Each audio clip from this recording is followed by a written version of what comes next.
Their life is short, but their number is endless.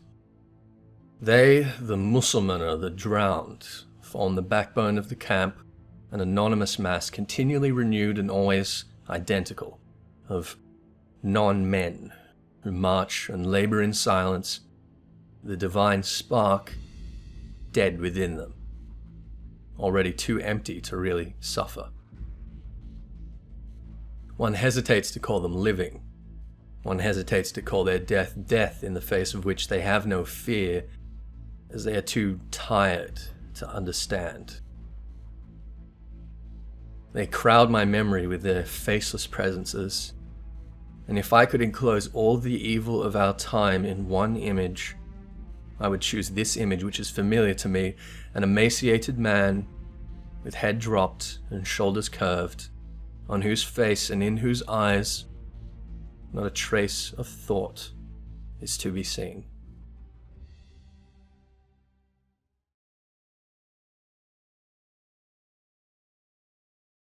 A fallacious axiom pervades the way so many of us think of ourselves and of our fellow human being: that whatever you might do to oppress or harm a man, his humanity and dignity will always remain intact and inalienable. One of the greatest tragedies in history shows that this is demonstrably false. The human being is something that can be unmade, completely homogenized in tight crowds of thousands that are at the same time atomized from one another. No fear, no hope, no voice, no hair, no name, nothing but suffering and physical needs. You all know that one of my absolute favorite features of a good game is the way it will pay forward stories and myths of history, making them approachable, relevant, and engaging for new audiences. Well, one of the greatest functions of fantasy is the way it tries to make sense of subjects like this. It inevitably fails to sufficiently do so, and yet it keeps at the forefront of our imagination and subsequently our sympathy the undead, the hollow, the tempered, the people that even the warrior of light cannot save. Many of our victories in Eorzea quickly become trivial. Every foe of substance that rears its head can be cast down with blade and fist. But you'll notice that from our first victory over the primal Ifrit, for the tempered, it is already too late. Even as we grow in strength and take on the mantle of the savior of Eorzea, the greatest hero that ever lived, there are still groups for whom we can do absolutely nothing. Those tempered by the primals, and those taken by Nidhogg as slaves for his horde. Neither groups are of the dead, but the demolished. They are not killed, they are unmade. And this to me is the most compelling of Eorzea's tragedies, and the greatest sin of every one of its antagonists, primal, dragon, and Ascian alike. If you invest in the story of Final Fantasy XIV, you should find that so many of our victories are soured by this theme. Once again, we conquer every foe, but not before they succeed in reducing countless men and women to the drowned.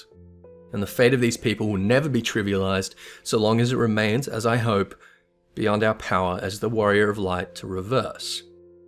I believe that this is a cost to which we should be paying more attention, and one which the devs should explore more intimately.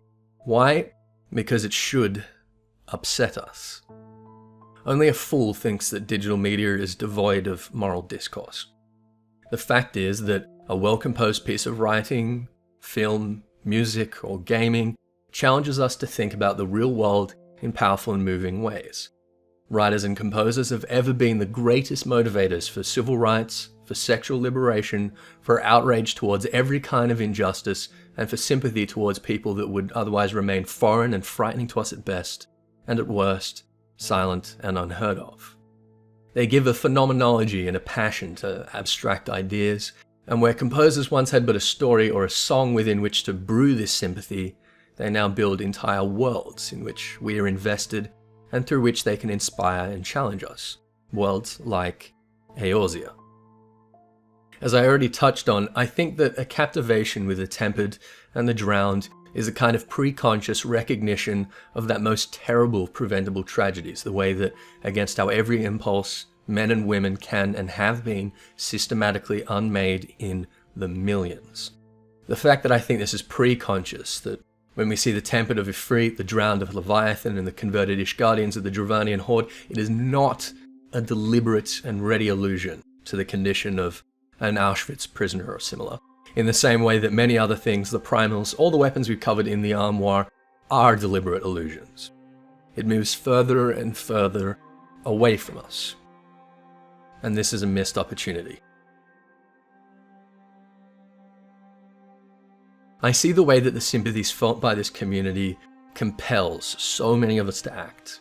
A character dies, so people start drawing them, writing about them, and as beautiful as these are as a display of talent, I cannot help but wonder what would happen if we felt more sympathy for the tempered.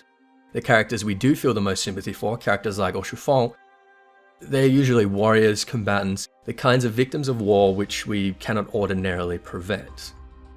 But there are victims of war whom we can help. Those at risk of becoming drowned, the disenfranchised, the refugees for whom inalienable human rights and human dignity do not exist because they have no state left to defend and affirm these things. They're being treated today, right now, like the tempered, like people for whom the monster which produced them was defeated too late. And the more they are so treated, the more they are at risk of becoming this very thing. When we see the tempered orator or the drowned reaver, it should be as clear an historical allusion to us as Brionac is a cultural one. Those faces should move us to save Eorzea from the forces which create them, and in turn we might enkindle a sympathy and passion to see that we never tolerate a movement in our lives that might once again under any conditions see a group of people become so drowned. Compassion cannot stop a bullet. Neither can whatever well-meaning allusions are made in media which produces this compassion. And they certainly cannot coerce inalterably depraved murderers halfway across the world to lay down arms. But sympathy and compassion are infectious. And the more communities and cultural spheres they penetrate, the more they can steadily and reliably affect policies. So let us be one of those communities. Let us care as much about real people and real problems as we do about the characters and stories which they inspire. To me, this is as valuable a way to approach contemporary gaming as it is to approach literature, film, or music. As a medium matures, there is a point where it becomes something vaster than entertainment or escapism. Something that if approached actively can be incredibly enriching. I think that the gaming industry has crossed this threshold and started facilitating these kinds of conversations that are real and productive and to which we should all feel able and ready to contribute. I'll leave you all for now with a question. Gaming has always challenged our reflexes, our spatial reasoning, memory retention, and various other aspects of intellect. Should it not also challenge our moral and political reasoning? Or are its attempts doomed to prove cheap and empty in practice, a pale simulacrum next to real moral dilemmas? Food for thought, and please feel free to discuss it below. But for now, I'm Ethys, and thanks for listening.